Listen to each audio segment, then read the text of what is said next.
Hey guys, this is just another continuation of the Windows 8 series that I'm doing on my channel. Make sure you subscribe for all the latest Windows 8 pre-release news. So in this video I'm going to show you how you can set up a Wi-Fi network on Windows 8. It's slightly different than other versions of Windows. Windows has kept it very similar across all of their updated versions of Windows. However, this time they really revamped the UI with Windows Metro, and in doing so, they also revamped the look of the network control panel. So, to get to the Wi-Fi selector, if we hover the mouse over to the bottom left corner, we get the new Start menu, which is down here. So focus in on that, and it consists of Start, Search, Share, Devices, and Settings. So to get to Wi-Fi settings, we're going to go ahead and click the Settings button. We'll zoom out again so you can see. I'll tap Settings, and we get this panel over here on the right. Now, this can be accessed from any screen that you are on, whether it is Metro or the desktop, so I'll also show you desktop. We'll flip over to desktop here, which I can also explain to you guys in another video. I will be uploading a desktop video, so check out the playlist. All the Windows 8 videos will be there. But we also have the Start menu, the new Start menu, on the desktop view. And if we click Settings, still on the desktop view, we get the Settings panel on the right. So down on the Settings panel, we have a note, or actually a Wi-Fi kind of a status icon here. So whether you are connected through Ethernet or through Wi-Fi, you will see a corresponding symbol for that. And then it'll either say not connected, or it'll say the network name that it has identified. So if you just click on that, it will bring up the networks panel.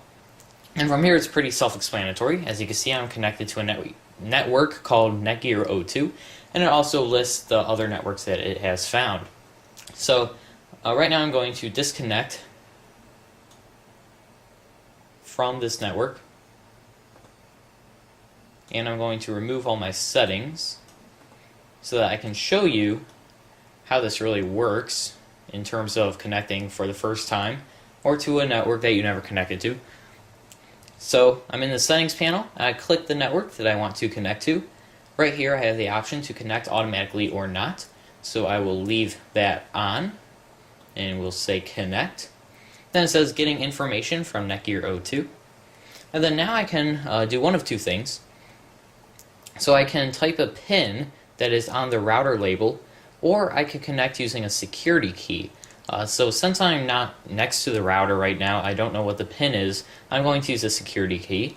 So I'm going to click use a security key. And also, if your router uses push to connect, Windows will also give you the option to use push to connect. So at that point, all you have to do is push the push to connect button on your router, and Windows will automatically connect. Right now, I'm just going to type in my security key,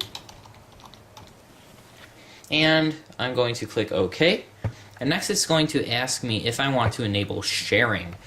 This is Windows' way of asking you if your network is public or home. If you remember in previous versions, especially Windows Vista and 7, it always asked you when you connect to a new network, is this a public network or a home network? And what it did with that information was it decided the amount of information that it would share over the network. So instead of just asking that directly, it asks you, do you want to enable sharing or disable sharing? So I'm going to enable sharing since I'm on my home network here. And basically what this means is that it can find other devices that are connected to the network and can share information with them, and it will allow those devices to share information with this computer and get information from this computer. Basically one major part of this is Home Group, which was introduced in Windows 7. So if you don't enable sharing, Home Group is not going to be able to work. And I use Home Group a lot, so I'm going to enable sharing. And it is now connected. As you can see, I have a connected icon. I have 5 bars here. So we are fully connected to the internet. I could jump over to the Internet Explorer application. I can browse the web here. So that is how to set up Wi-Fi in Windows 8 using the new revamped network settings menu. Remember to subscribe for more technological videos, especially on Windows 8. I'll be doing a lot on there. Also, check out my website, mikeba96.com. Links to Google Plus and Twitter are in there, which is where I post basically everything that I do online. If you like the video, give it a thumbs up and share it with your friends. Get the knowledge out there. Don't hoard it all to yourself. Thank you guys for watching, and I will see you guys in the next video.